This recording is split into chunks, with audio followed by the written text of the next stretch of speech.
नमस्कार, मैं हूं राम प्रकाश राय। छत्तीसगढ़ में जो राजधानी रायपुर में कांग्रेस का प्लेनरी सेशन चल रहा है, उसका दूसरा दिन सोनिया गांधी सहित मल्लिकार्जुन खड़गे और तमाम नेताओं ने आज अपना संबोधन दिया।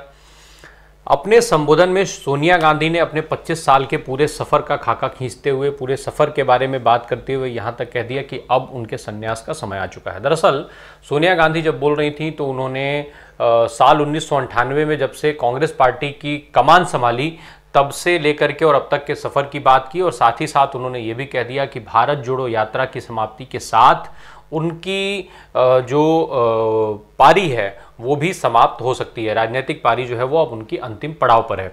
सोनिया गांधी ने अपने संबोधन में ये बात कही कि साल 1998 में जब वो कांग्रेस की राष्ट्रीय अध्यक्ष बनी, उसके बाद से कांग्रेस की जो परफॉर्मेंस है, फिर 2004 में, 2009 में, इसके अलावा प्रधानमंत्री के तौर पर मनमोहन सिंह को जो उन्होंने प्रधानमंत्री बनाया, इन सारे कदमों से वो संतुष्ट हैं, कांग्रेस पार्टी की परफॉर्मेंस से संतुष्ट हैं। साथ ही साथ भारत जोड़ो यात्रा को लेकर के उन्होंने भारत जोड़ो यात्रा को लेकर के राहुल गांधी और कांग्रेस की तारीफ की, और कांग्रेस के लिए इसे एक ऐतिहासिक क्षण बताते हुए उन्होंने कहा कि अब भारत जोड़ो यात्रा जब पूर्ण होगी तो भारत जोड़ो यात्रा की समाप्ति के साथ उनकी सियासी पारी भी जो है वो समाप्त हो सकती है। यानी सोनिया गांधी ने लगभग संन्यास लेने की जो बात है उसको स्पष्ट तौर पर कह दिया है।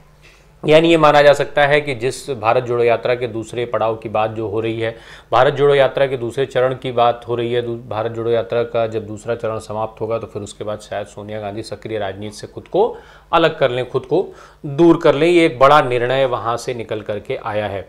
इसके अलावा राष्ट्रीय अध्यक्ष मल्लिकार्जुन खड़गे ने उस अधिवेशन को संबोधित करते हुए केंद्र की सरकार को जम करके जो है घेरने की कोशिश की। उन्होंने केंद्र सरकार पर आरोप लगाते हुए बात कही कि देश में एक नफरत का माहौल है, सरकार जो है वो रेल, जेल, तेल जैसी जो तमाम जो देश के संसाधन हैं उसको जो है वो प्राइवेट कंपनीज को देने का काम कर रही है, बेचने का काम कर रही है। इसके अलावा मल्लिकार्जुन खड़गे ने कहा कि जो दिल्ली में बैठी हुई सत्ता है, जो दिल्ली में बैठी हुई सरकार है, उसका डीएनए जो है वो गरीब विरोधी है। साथ ही साथ मल्लिकार्जुन खड़गे ने भी राहुल गांधी की भारत जोड़ो यात्रा को पूरा करने के लिए उनकी तारीफ की, कई सारी चीज़ें कहीं। मल्लिकार्जुन खड़गे का जो ये संबोधन है वो बेहद अहम माना जा रहा है। साथ ही साथ सोनिया गांधी का जो निर्णय है संन्यास का वो भी ये बहुत अहम माना जा रहा है। इसके अलावा यहाँ पर जो है कई सारे नए बदलाव भी कांग्रेस में देखने को मिलेंगे। इस अधिवेशन की समाप्ति के बाद कई सारे नियम जो पुराने थे उनको चेंज किया गया है। सदस्यता में अब केवल डिजिटल सदस्यता देने की बात कही जा रही है। साथ ही साथ जो पुराना नियम था कि केवल जो शराब न पीने वाले और केवल खादी पहनने वालों को ही कांग्रेस की सदस्यता दी जाएगी, इस तरीके के जो कई नियम हैं उनको यहाँ से संशोधित करने की बात भी सामने आ रही है।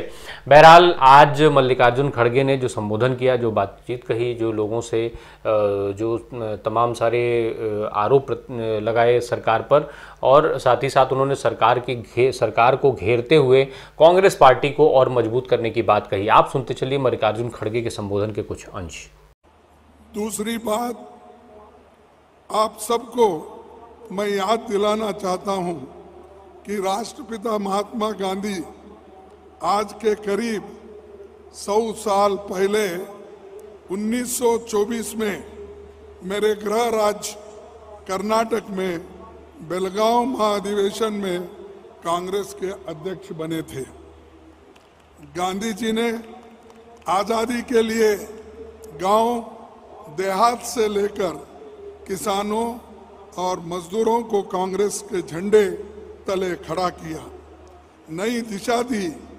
बेलगाम में कांग्रेस का स्वरूप बदला और कांग्रेस संविधान में भी बड़ा बदलाव हुआ। गांधी जी ने कांग्रेस को भारत के किसानों, मजदूरों, गरीबों और वंचितों से जोड़ा।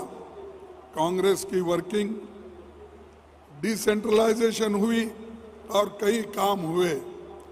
यहीं से कांग्रेस एक जन आंदोलन के रूप में जनता के सामने आई और पूरा देश कांग्रेस के साथ खड़ा हुआ। बेलगाम में ही पहली बार कांग्रेस ने छुआछूत और जातीय भेदभाव के खिलाफ संघर्ष को अपने एजेंडा में आधिकारिक रूप से शामिल किया।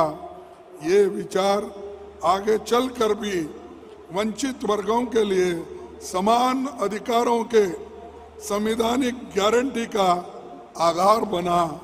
इसीलिए मैं याद कर रहा हूँ महात्मा गांधी जी का, क्योंकि एक ही बार वो कांग्रेस प्रेसिडेंट बने, वो भी कर्नाटक से बने, और वहाँ छुआछूत की एक रेजोल्यूशन पास करके सारे देश में उसका प्रचार करने का उन्होंने काम किया। इसीलिए उनको मैं इस वक्त याद करता हूँ। और 75 वर्ष में आज देश सबसे कठिन चुनौतियों से गुजर रहा है। सत्ता में बैठे लोगों ने देश की जनता के अधिकारों और भारत के मूल्यों पर हमला बोल रखा है। इसीलिए आज एक नए आंदोलन के शुरुआत की जरूरत है। हर कांग्रेस को, हर देशवासी को आगे बढ़कर, उठकर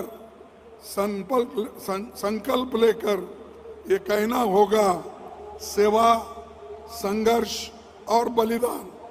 सबसे पहले हिंदुस्तान। सेवा, संघर्ष और बलिदान, सबसे पहले हिंदुस्तान, ये हमारा नारा होगा।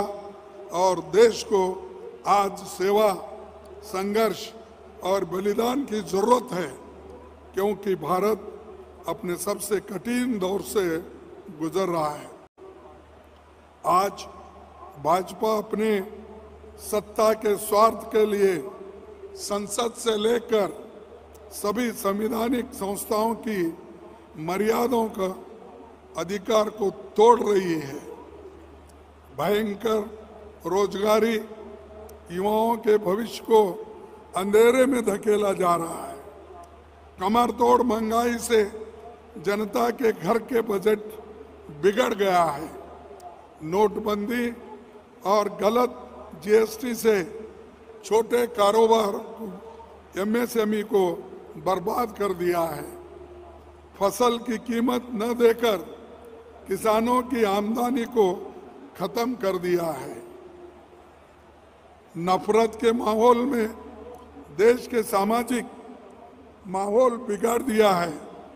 और यही नहीं, ईडी, सीबीआई, इनकम टैक्स, सारे एजेंसीज को चुनी हुई सरकारों को गिराया जा रहा है। और यहाँ पर मैं बोलना चाहूँगा, इस प्लेनरी सेशन को रोकने के लिए यहाँ पर बीजेपी सरकार ने छापा मारा, रेड किया, हमारे लोगों को अरेस्ट किया, लेकिन फिर भी हमारे चीफ मिनिस्टर और यहाँ के कांग्रेस कार्यकर्ताओं ने डटकर मुकाबला करके इसको यशस्वी बनाया। ये है कांग्रेस के लिए एक बहुत बड़ी ताकत है। हमारा लक्ष्य ये है कि एमएसएमई के जरिए करोड़ों नए रोजगार पैदा करे। हमारा लक्ष्य ये है कि महंगाई पर लगाम लगाई जाए, और चाहे गैस सिलेंडर हो, पेट्रोल डीजल हो, खाने का तेल हो, आटा दाल चावल हो, या हर रोजमर्रा की चीज़ों मुनासिब दामों में दिलवाकर हम रहेंगे।